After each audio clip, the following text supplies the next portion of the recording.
Buenos días, hermanos, sean todos bendecidos en el Señor. En esta oportunidad quiero hablar de algo muy interesante que encontramos en la genealogía de nuestro Señor Jesucristo, ahí en Mateo capítulo 1. Y con este rey Jeconías vamos a ver la misericordia de Dios, cómo Dios muestra su misericordia.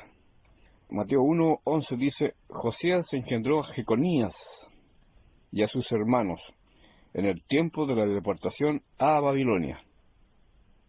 Un ascendiente de nuestro Señor Jesucristo es un rey, Jeconías, que es parte de la genealogía de Jesucristo. Pero hay un problema con este rey Jeconías.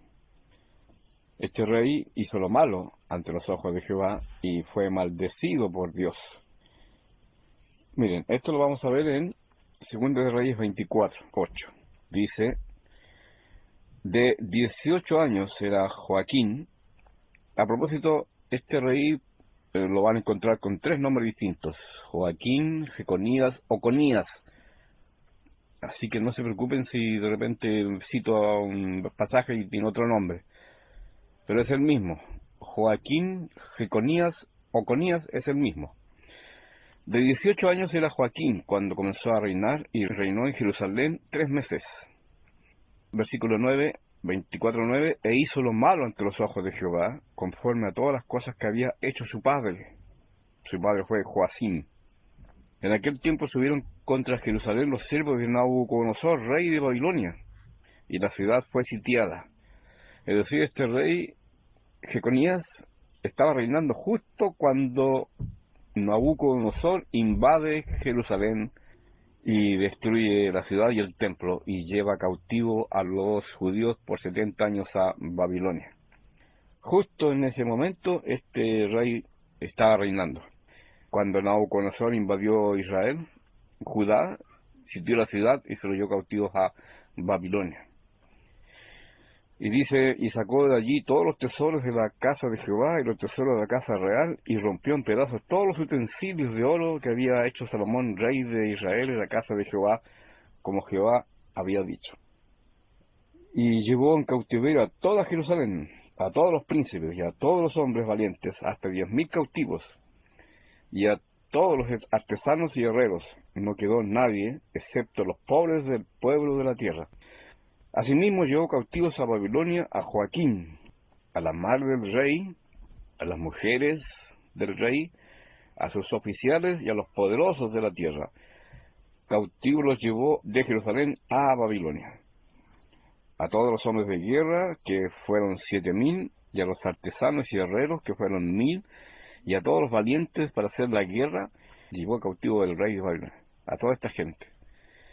Y el rey de Babilonia puso por rey en lugar de Joaquín a Matatías, su tío, y le cambió el nombre de Sedequías. Por eso que en 2 de Crónicos 36 habla de Sedequías, que se enfrentó a Nabucodonosor cuando invadió Israel y llevó cautivo a los judíos a Babilonia.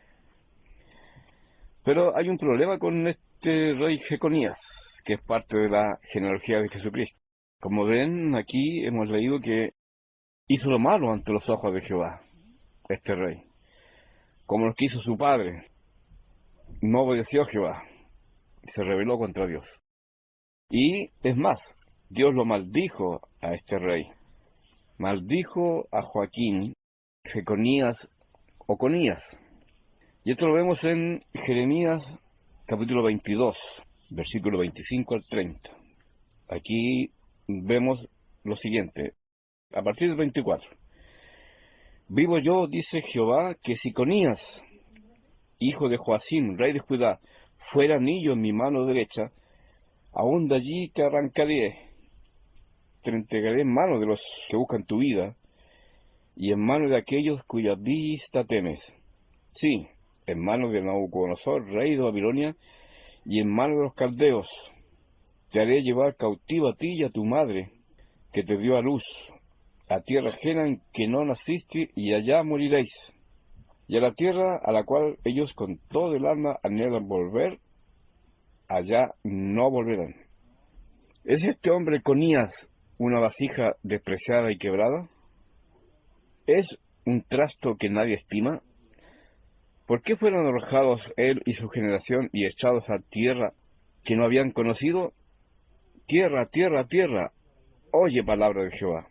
Así ha dicho Jehová, escribid lo que sucederá a este hombre privado de descendencia, hombre a quien nada próspero sucederá en todos los días de su vida, porque ninguno de su descendencia logrará sentarse sobre el trono de David, ni reinar sobre Judá.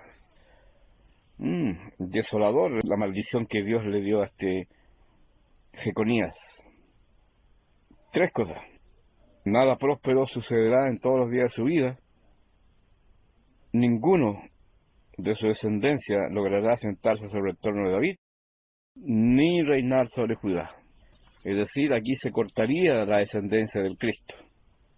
Sería interrumpida la descendencia del Señor por este rey que hizo lo malo ante los ojos de Jehová, a quien el Señor maldijo, y fue llevado cautivo a él, su madre, su esposa, y toda la gente de Jerusalén, ricos, soldados, poderosos, todos fueron llevados a Babilonia.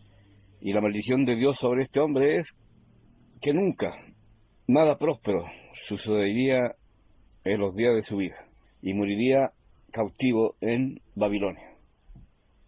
Ahora, nótense la frase que dice que aunque él fuera un anillo en la mano de Jehová, Jeremías 22:24, que Jeconías fuera anillo en mi mano derecha, aún de allí te arrancaría. O sea, aunque fuera muy apreciado este Joaquín por Dios, por causa de su maldad, Dios lo iba a arrancar de su dedo para siempre. Aunque estuviera en el dedo de Dios, de ahí sería arrancado este hombre. Ahora, vemos también en Mateo 1:12 que este Jeconías no solo sobrevivió, sino que tuvo un hijo en Babilonia. Dice Mateo 1:12, después de la deportación a Babilonia, Jeconías engendró a Salatiel, y Salatiel a Zorobabel. Y acuérdense que Zorobabel, que es nieto de Jeconías, llegó a ser cabeza de Judá. Veamos eso. Primera de Crónicas 3, 17 al 19. Y los hijos de Jeconías, Asir, Salatiel, Malquiram, Pedaías, Senazar, Jecamías, Osama, Nedavías, y los hijos de Pedaías, Zorobabel y Simei. Entonces ahí vemos que Zorobabel es nieto de Jeconías. Ahora, donde vemos que Zorobabel fue cabeza de Judá, en Ageo 1:14. Todos estos profetas eran contemporáneos porque ellos estuvieron presentes en la deportación a Babilonia.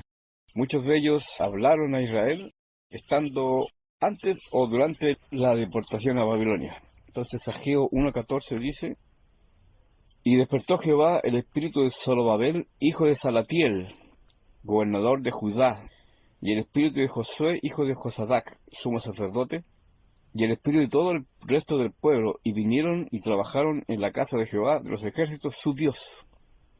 Aquí cuando estaban restaurando la ciudad y el templo. Aquí se habla de Zorobabel, gobernador de Judá. Vemos a Zorobabel que sí se sentó en el trono de David. Entonces como que se rompió la maldición, porque decía Jeremías 22 que la descendencia de Jeconías iba a ser rota, no habría quien se sentara en el trono de David. Y vemos también en Ageo 2:23, en el capítulo siguiente de Ageo, lo que les hice ver acerca de que Jeconías, aunque fuera anillo en el dedo de Dios, de ahí sería expulsado. Pero ahora miren lo que dice Dios acerca de Zorobabel, en Ageo 2:23. En aquel día dice Jehová de los ejércitos, te tomaré, oh Zorobabel, hijo de Salatiel, siervo mío, dice Jehová, y te pondré como anillo de sellar, porque yo te escogí, dice Jehová de los ejércitos. Miren, versículo 21 dice, habla a Zorobabel, gobernador de Judá. Así que aquí este Zorobabel, que es nieto de Jeconías, lo vemos como gobernador de Judá. Entonces, ¿qué pasó con la maldición de Jeconías? Eso lo vamos a ver ahora. Como podemos ver, Dios restituyó el linaje real de Jeconías, a pesar de la maldición que había sobre él. Por lo tanto, algo pasó que Dios se arrepintió, desistió de esta maldición, porque si no, no hubiera nacido Salatiel ni Zorobabel. Se hubiera interrumpido la descendencia del Cristo en Jeconías. Ahora, quiero que veamos un principio que estableció el mismo Jeremías, por boca de Dios, por supuesto. El mismo Jeremías que transmitió la maldición a Jeconías, habla de un hermoso principio de Dios. En Jeremías 18, del 1 al 10. Palabra de Jehová que vino a Jeremías, diciendo, levántate y vete a casa del alfarero, y allí te haré oír mis palabras. Y descendí a casa del alfarero, y aquí que él trabajaba sobre la rueda. Y la vasija de barro que él hacía se echó a perder en su mano. Y volvió y la hizo otra vasija, según le pareció mejor hacerla. Esto es una señal que estaba dándole Dios a Jeremías, y también estableciendo un principio. Entonces vino a mí palabra de Jehová diciendo, ¿no podré yo hacer de vosotros como este alfarero, oh casa de Israel? Es decir, que estando haciéndola se le echó a perder y la hizo de nuevo. ¿No podrá Dios hacer eso? Dice Jehová. He aquí que como el barro en la mano del alfarero, así sois vosotros en mi mano, oh casa de Israel. En un instante hablaré contra pueblos y contra reinos, para arrancar y derribar y destruir. Pero si esos pueblos se convirtieren de su maldad contra la cual hablé, yo me arrepentiré del mal que había pensado hacerles. Y en un instante hablaré de la gente y del reino para edificar y para plantar. Pero si hicieron lo malo delante de mis ojos, no oyendo mi voz, me arrepentiré del bien que había determinado hacerle. Entonces, ¿qué es esto del alfarero y la vasija de barro? Que Dios podía determinar algo, hacer contra alguien, o contra un reino, contra Israel, y después arrepentirse y hacerlo de nuevo, perdonar a lo que Dios estaba maldiciendo.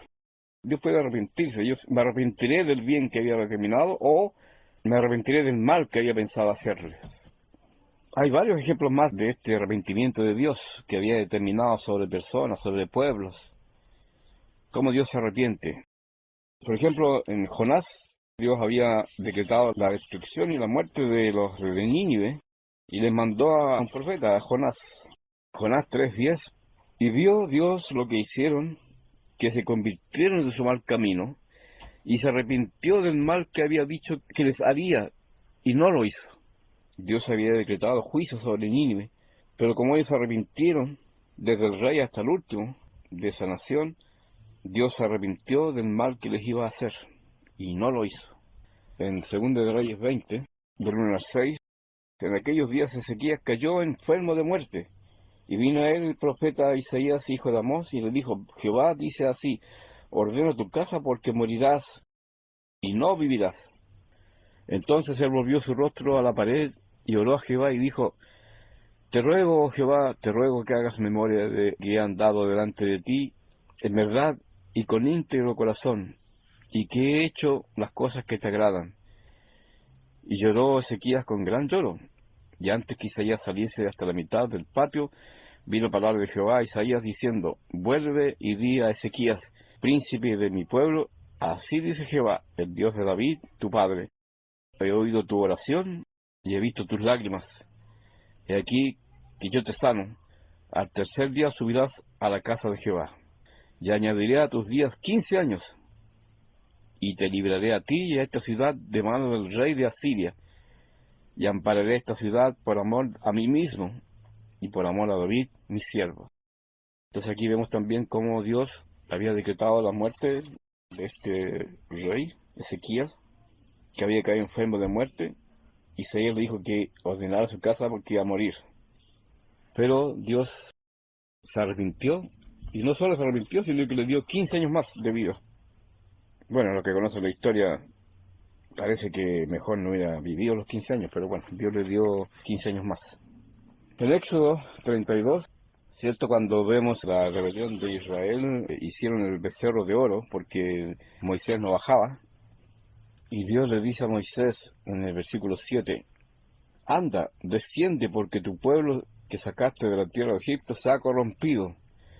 Pronto se han apartado del camino que yo les mandé, y se han hecho un becerro de fundición y lo han adorado, y le han ofrecido sacrificios y han dicho: Israel, estos son tus dioses que te sacaron de la tierra de Egipto.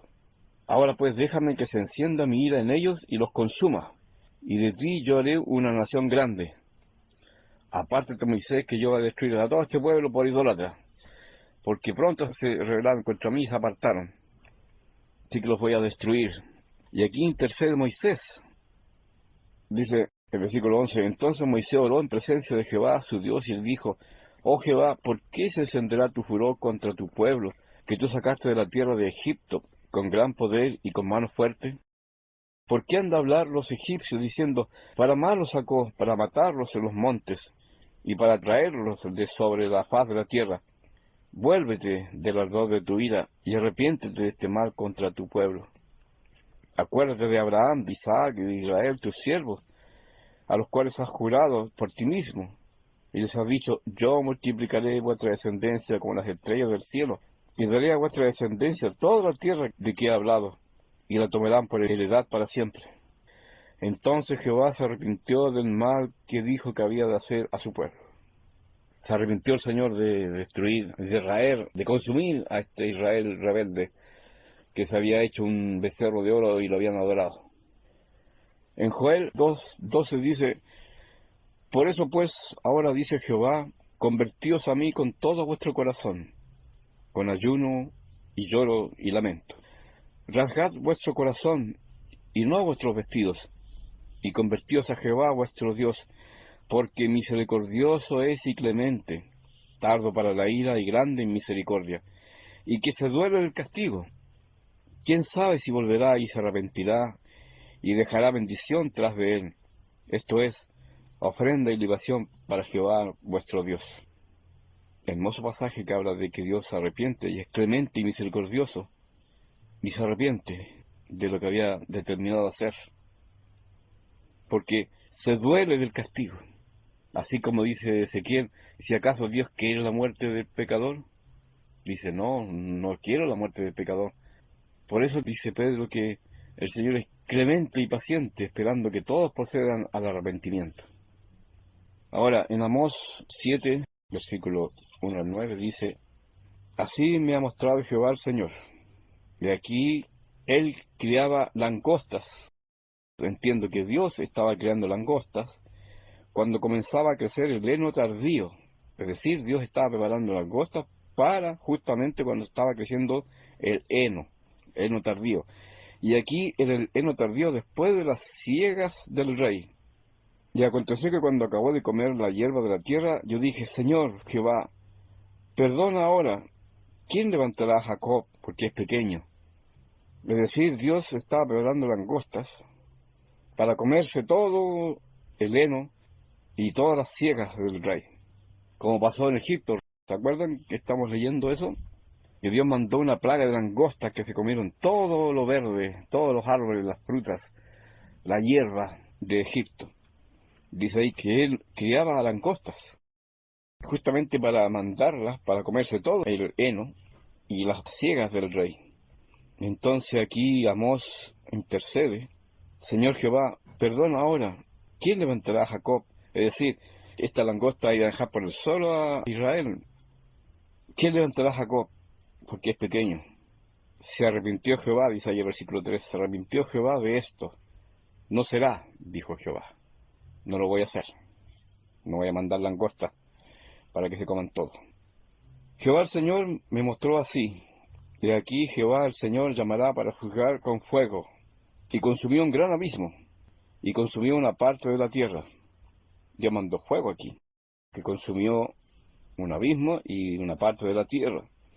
Y Amós nuevamente dice: y dije: Señor Jehová, cesa ahora. ¿Quién levantará a Jacob? O sea, si incendias todo Israel, si quemas con fuego, con este juicio, esta tierra, ¿quién levantará a Jacob? Ahí va a quedar tirado, todo quemado, incendiado, porque es pequeño. Se arrepintió Jehová de esto. No será esto tampoco, dijo Jehová al Señor. Pero miren, versículo 7. Me enseñó así: he aquí el Señor estaba sobre un muro hecho a plomo, y en su mano una plomada de albañil. Jehová entonces me dijo, ¿qué ves, Amós? Y dije, una plomada de albañil. Y el Señor dijo, aquí yo pongo plomada de albañil en medio de mi pueblo Israel. No lo toleraré más. Los lugares altos de Isaac serán destruidos, y los santuarios de Israel serán asolados, y me levantaré con espada sobre la casa de Jeroboam. Aquí está hablando de la destrucción de Israel, de Jerusalén y del templo por manos de Nabucodonosor, el rey de Babilonia. Esto Dios no se arrepintió. Bueno, si leemos la historia, en Jeremías vemos que Nabucodonosor incluso se había devuelto de invadir Israel. Se había vuelto, iba de regreso a su nación, porque Dios les había pedido al pueblo de Israel que liberaran a todos los esclavos. Y con esa condición se iba a ir Nabucodonosor de vuelta a su país. Sin embargo, ya cuando vieron que Nabucodonosor se iba, volvieron a tomar como esclavos a los que habían liberado a los judíos. Volvieron a tomar a sus esclavos que habían liberado. Entonces Dios se enojó contra Israel, y ahí sí que mandó a que volviera Nabucodonosor e invadiera Israel. Y ahí fueron pasados a cuchillo, espada, y fueron llevados a Babilonia, cautivos por 70 años, justo cuando empezó a reinar este rey que estamos hablando, Jeconías. Él también fue llevado cautivo con sus principales, con sus poderosos, con su mujer, su mamá, todos cautivos a Babilonia. Entonces aquí Dios no perdonó. Ahora, como le estaba contando, hubo un cambio en esta maldición que Dios les había dado a Jeconías, que iba a ser falto de descendencia, no iba a tener descendencia que se sentara sobre el trono de David.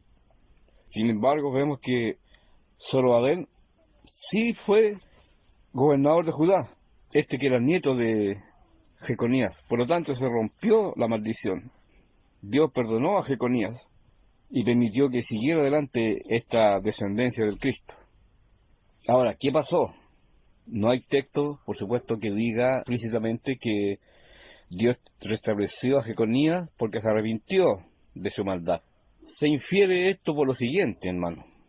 Y en esto quiero ser serio, o sea, yo no estoy aquí especulando ni imaginando cosas, sino que vamos a ver algo que pasó. Segundo de Reyes 25, 27 al 30, cuando cayó Jerusalén, ¿cierto? Y fue llevado cautivo, el rey también. Aconteció a los 37 años del cautiverio de Joaquín, rey de Judá. Este Joaquín es Jeconías y también Conías, como hemos dicho, para que no se digan ustedes, este no es el mismo. El mismo porque este rey, Jeconías, Joaquín y Conías, estaba presente cuando Nabucodonosor invadió Israel. Así que con ese dato sabemos que es el mismo, solo que tiene tres nombres: Joaquín, Jeconías o Conías. Entonces dice, aconteció los 37 años del cautiverio de Joaquín, rey de Judá, en el mes 12, a los 27 días del mes, que Evil-Merodach, rey de Babilonia, en el primer año de su reinado, libertó a Joaquín, rey de Judá, sacándolo de la cárcel. ¿Se acuerdan que Nabucodonosor lo llevó preso a él, a su madre, a su esposa, a todos sus poderosos guerreros, a Babilonia, deportados, esclavos? Pero aquí vemos que este Joaquín fue liberado. Este Evil-Merodach lo sacó de la cárcel y le habló con benevolencia y puso su trono más alto que los tronos de los reyes que estaban con él en Babilonia. O sea, este Evil-Merodach exaltó a Joaquín más que los tronos de los reyes que estaban con él, y le cambió los vestidos de prisionero, y comió siempre delante de él todos los días de su vida. ¿Qué decía Jeremías? Que no iba a prosperar en nada en su vida, nada le iba a prosperar. En todo lo que él quisiera hacer le iba a ir mal. Pero aquí vemos lo contrario, vemos que fue exaltado este hombre.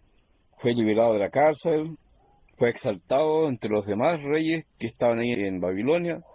Sus vestidos de prisionero fueron cambiados y comió siempre delante de él todos los días de su vida, delante del rey. Y diariamente le fue dada su comida de parte del rey, de continuo todos los días de su vida. Entonces, ¿qué pasó con la maldición de Dios sobre este hombre? No lo dice la Escritura, pero podemos inferir de que fue restablecido. pidió perdón y Dios lo restableció. Porque si no, no estaría en la descendencia del Cristo, no sería parte de la genealogía del Señor. En Jeremías 52 vemos reflejado esto mismo que leímos en Segunda de Reyes. Ahora, todos estos profetas son contemporáneos con todos estos eventos. Nabucodonosor, el rey Joaquín, la deportación a Babilonia, Amós, son todos contemporáneos. Dice Jeremías 52, el versículo 31 al 34. Y sucedió que en el año 37 del cautiverio de Joaquín, rey de Judá, en el mes 12, a los 25 días del mes, Evil-Merodach, rey de Babilonia, en el año primero de su reinado, alzó la cabeza de Joaquín, rey de Judá, y lo sacó de la cárcel. Y habló con él amigablemente, e hizo poner su trono sobre los tronos de los reyes que estaban con él en Babilonia. O sea, un gran honor. Le hizo mudar también los vestidos de prisionero, y comía pan en la mesa del rey siempre, todos los días de su vida. Y continuamente se le daba una ración de parte del rey de Babilonia, cada día durante todos los días de su vida, hasta el día de su muerte. Claro, Dios le dijo por medio de Jeremías que él iba a morir allá donde iba a ser enviado. Y de hecho murió allá, pues, en Babilonia, por lo que dice aquí. Pero le fue bien, fue restaurado, fue liberado de la cárcel. Sus vestidos andrajosos de prisionero fueron cambiados por vestidos reales. Supongo, porque como dice que fue exaltado entre los demás reyes que estaban con el rey de Babilonia, y que lo invitó a su mesa y le habló amigablemente, se hizo amigo del rey de Babilonia, Evil-Merodach, y lo invitaba a comer a su mesa, que es una gran cosa eso, que un prisionero que fue liberado coma con el rey en su mesa, y que además le fuera a mandar raciones de comida de parte del rey, cada día, durante todos los días de su vida, es decir, él no tuvo que preocuparse más de la mantención del mantenimiento de la comida. Todos los días le llegaba su ración a su mesa, hasta el día de su muerte. Entonces vemos aquí un gran acto, hermano, un gran acto de misericordia de parte de Dios. Un gran cambio, como vimos en los versículos de Jonás, de Reyes, de Éxodo, de Joel, de Amós, en el cual Dios, habiendo decretado juicio o una maldición sobre alguien, sobre un pueblo, si se arrepiente el pueblo o la persona, Dios obra misericordia y no hace lo que había decretado. Y eso también ocurrió con nosotros, hermanos. Esta es la conclusión que sacamos de todo esto. Que estando todos nosotros condenados por causa de nuestros pecados y nuestras rebeliones ante Dios, nuestra ignorancia de Dios, nuestra apatía contra Dios, esto de ser enemigos de Dios, esta enemistad que formamos contra Dios, esta forma de vivir sin pensar en Dios, sin tenerlo presente, sin que fuera nuestra noticia, nuestra vida, decretó nuestra muerte. Fuimos declarados culpables, reos de condenación. Pero Dios, que no le gusta el castigo y tampoco le gusta la muerte del pecador, mandó a su Hijo a morir por nosotros. Y por medio de esa muerte Él pagó nuestra muerte. El castigo que merecíamos lo recibió Él. Y su muerte nos fue imputada como nuestra y fuimos reconciliados con el Padre.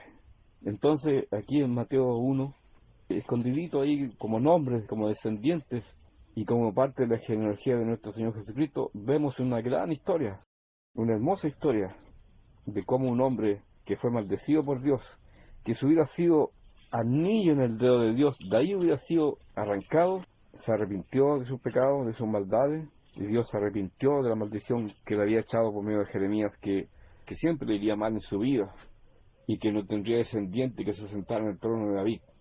Aquí vemos plasmado, Josías engendró a Jeconías y a sus hermanos en el tiempo de la deportación a Babilonia. Y fue parte, y aquí lo vemos parte, de la genealogía de nuestro Señor Jesucristo. Y después la historia continuó. Después de la deportación de Babilonia, Jeconías engendró a Salatiel y Salatiel a Zorobabel. Zorobabel, como vimos, gobernador de Judá. Zorobabel engendró a Abiú a Elequim y Elequim a Azor. Azor engendró a Sadoc, Sadoc a Jaquim a Eliud. Eliud engendró a Eleazar y Eleazar a Matán y Matán a Jacob. Y Jacob engendró a José, marido de María, de la cual nació Jesús, llamado el Cristo. Amén, hermano. Eso les tenía preparado para hoy.